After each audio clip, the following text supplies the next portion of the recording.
বিসমিল্লাহির রহমানির রহিম। আসসালামু আলাইকুম। জনতার রান্নাঘর থেকে সবাইকে জানাচ্ছি শুভেচ্ছা। আশা করি সবাই ভালো আছেন। আজকে আমি যে রেসিপিটা করব সেটা হচ্ছে আমি আলু দিয়ে করব। এখানে আমি মিডিয়াম সাইজের 2টা আলু সেদ্ধ করে তারপরে ভালোভাবে ম্যাশ করে নিয়েছি।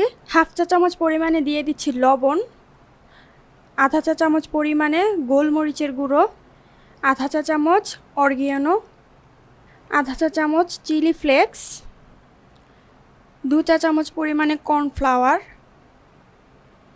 2 চা চামচ পরিমাণে দিয়ে দিচ্ছি মজারেলা চিজ। এটা অপশনাল, চাইলে স্কিপ করতে পারেন। এখন আমি হাত দিয়ে সবগুলো উপকরণ ভালোভাবে মেখে নিচ্ছি। আপনারা চাইলে এখানে অন্য কোনো মশলা ইউজ করতে পারেন, যেমন চাট মশলা বা অন্য কোনো মশলা যদি আপনাদের পছন্দের থাকে। আমি এই মশলাগুলো দিয়েই করব।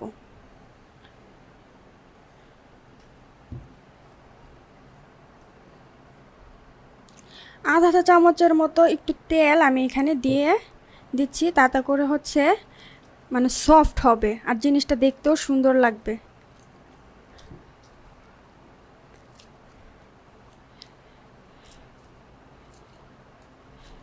আমার মাখানো হয়ে গেছে, এখন আমি এটা সরিয়ে নিচ্ছি। এখানে আমি হাতে একটু তেল নিয়েছি, হাতে ভালোভাবে মাখিয়ে নিচ্ছি। এই যে এখানে আলুর যে ডোটা সেটা নিয়ে নিয়েছি।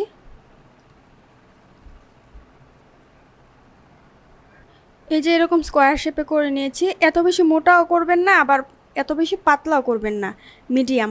এখন আমি এটা ছুরি দিয়ে কেটে নিচ্ছি।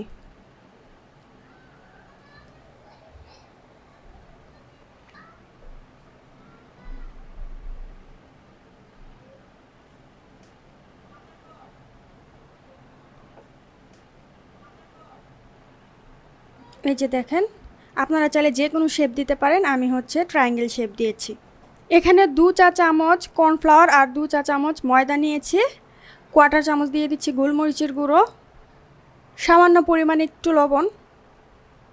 এখানে 1/4 কাপ পানি নিয়েছি, দেখা যাক কতটুকু লাগে। আস্তে আস্তে পানি দিয়ে ভালো করে মেশাবেন, যাতে করে কোনো লাম্পস না থাকে। 1/4 কাপ থেকে সামান্য পরিমাণে একটু পানি রয়ে গিয়েছে।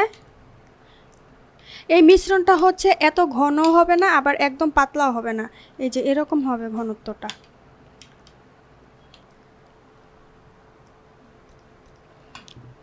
এখানে আমি নিয়ে নিয়েছি 1 কাপ পরিমাণে সেমাই। এখানে লাচ্ছা সেমাইটা আছে, আপনারা এখানে চাইলে নুডলস দিয়েও করতে পারেন। প্রথমেই আমি এই মিশ্রণটাতে দিব।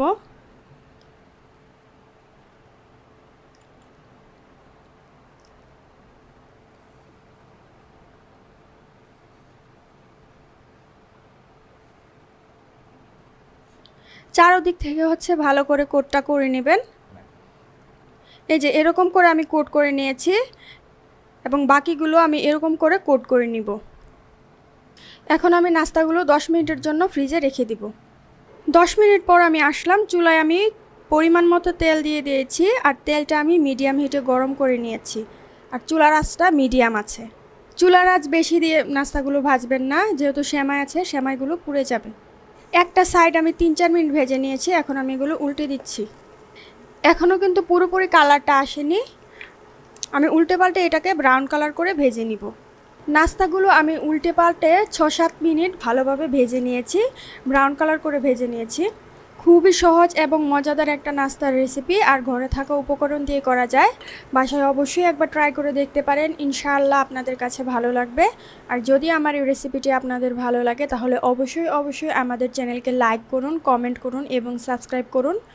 সবাই ভালো থাকুন, সুস্থ থাকুন, নিরাপদে থাকুন, এই দোয়া করি। আল্লাহ হাফেজ।